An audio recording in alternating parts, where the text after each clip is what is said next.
This is a revision video for P5e Waves through the atmosphere, the ionosphere and diffraction.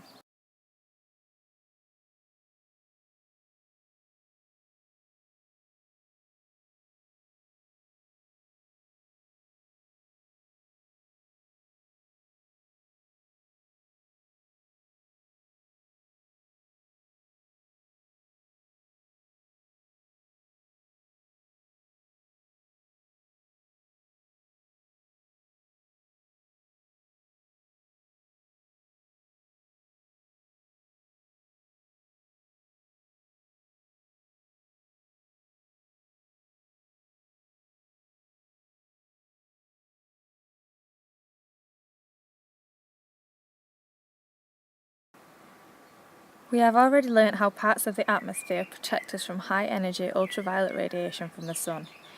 This thin layer of air surrounding our planet is essential for life. It acts like a shield, not only protecting us from the ultraviolet, but also stopping higher energy parts of the electromagnetic spectrum, such as X-rays and gamma rays, from reaching the surface. Only certain frequencies of electromagnetic waves can pass through our atmosphere.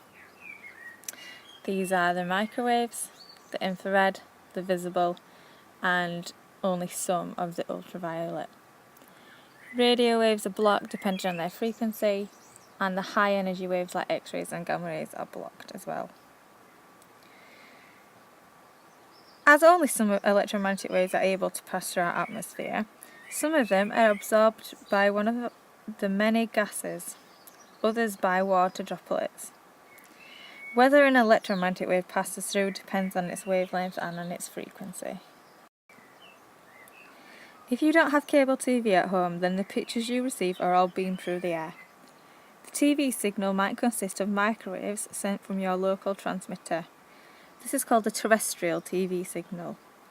These waves travel at the speed of light through the air and are received by your TV aerial. For the best quality image, your aerial needs to be pointing towards the transmitter. Satellite TV works in a similar way, but there's one crucial difference. Instead of the TV signal being sent from a transmitter tower to your aerial, the signal is beamed down from a satellite in orbit. For this, high-frequency microwaves are used. They have a shorter wavelength than normal TV signals. To receive a signal from a satellite, you need a satellite dish. A normal TV aerial is not sensitive enough to pick up the signal. The satellite dish has to be very carefully aligned. A few millimeters out and it won't be able to pick up the signal. All signals sent to and from satellites are digital. This allows the signal to be processed by computers and any interference can be removed. But can you remember what the difference between a digital and an analog signal is?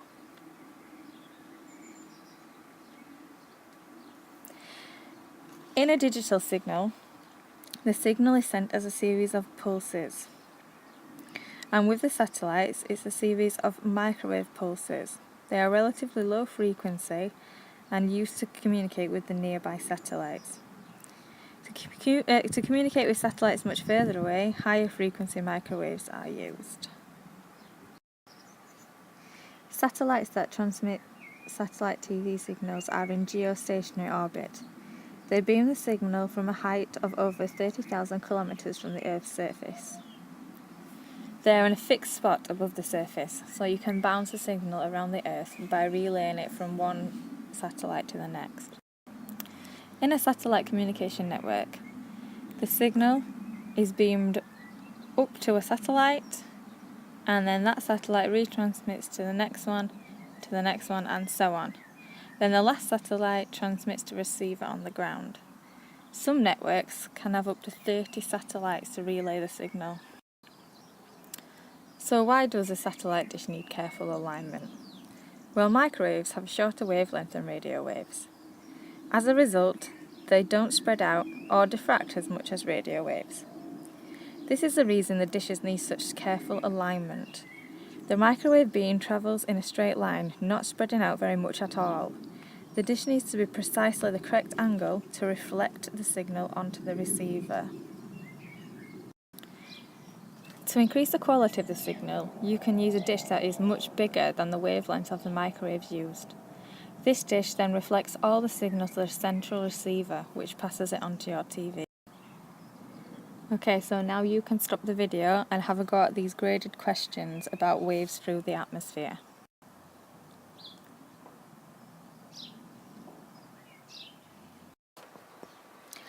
Our atmosphere is made up of several different layers.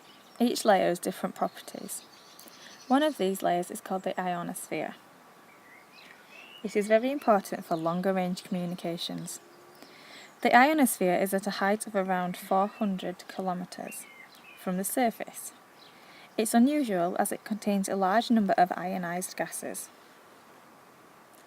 Radio waves are part of the electromagnetic spectrum. They have the longest wavelength and the lowest frequency. When radio waves approach the ionosphere, they are reflected back from it, like light reflecting back from a mirror.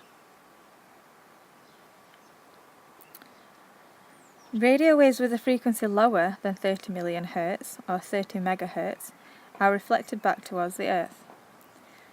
Some higher frequency electromagnetic waves, such as microwaves, are able to pass through the ionosphere unaffected.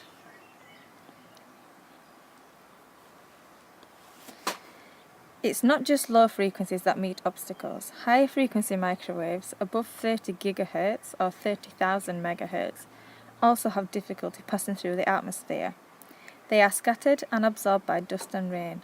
This reduces the signal strength and results in poor quality communication over long distances.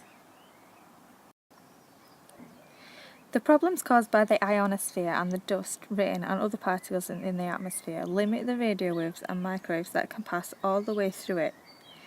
Waves between 30 MHz and 30 GHz are able to pass through all parts of the atmosphere. This makes them very valuable for communication. Information is sent in most longer wavelength radio waves by a technique called amplitude modulation, or AM for short. The amplitude of the carrier radio waves is changed according to the amplitude of the original signal. The information is encoded in the height of the wave transmitted. Long wavelength radio waves carry information by changing the amplitude of the carrier radio waves. As radio waves are a type of wave, they can experience diffraction. You might remember that waves spread out whenever they pass through a gap or around an obstacle, and this is called diffraction. In general, the smaller the gap or the longer the wavelength, the stronger the diffraction. Waves with longer wavelengths passing through small gaps spread out more than waves with shorter wavelengths passing through wider gaps. As a plane wavefront goes through a single small gap, it turns into a circular wavefront. If the gap is larger, then only the edges of the wavefront are circular. Diffraction is not always a bad thing. Radio waves diffract over hills and between buildings, allowing you to pick up signals. Longer wavelength radio signals diffract more than shorter wavelength microwaves. In general, the strongest diffraction occurs when the wavelength of the wave is the same size as the gap it passes through. Waves with a longer wavelength diffract more. Radio waves have a longer wavelength than microwaves, so they diffract more over hills and between buildings, allowing the signal to travel further. Some radio waves have such a long wavelength that they diffract around the curvature of the Earth. This allows them to be transmitted over very long distances. They diffract over the horizon. Some submarines use extremely low frequency radio waves. This allows the submarine to send and receive signals from anywhere on the planet. Radio waves can also be diffracted as they reflect off the ionosphere. This bounces the signal back to the Earth's surface in a different location. The transmitter in the picture is giving off a TV signal of microwaves and a radio signal made up of radio waves. This house has got a receiver and it wants to try and receive the microwaves and the radio waves. However, we have got a very big obstacle in the way. Now, the only signal that the house is picking up are the radio signals. Now this is because the radio waves are a longer wavelength than the microwaves, which are shown in red, and therefore they diffract more around the obstacle. So while this transmitter is sending out both radio and microwaves, only the radio waves can reach the house because they are longer wavelength and therefore they can diffract more around the hill. And that brings an end to this revision section on waves through the atmosphere, the ionosphere and diffraction.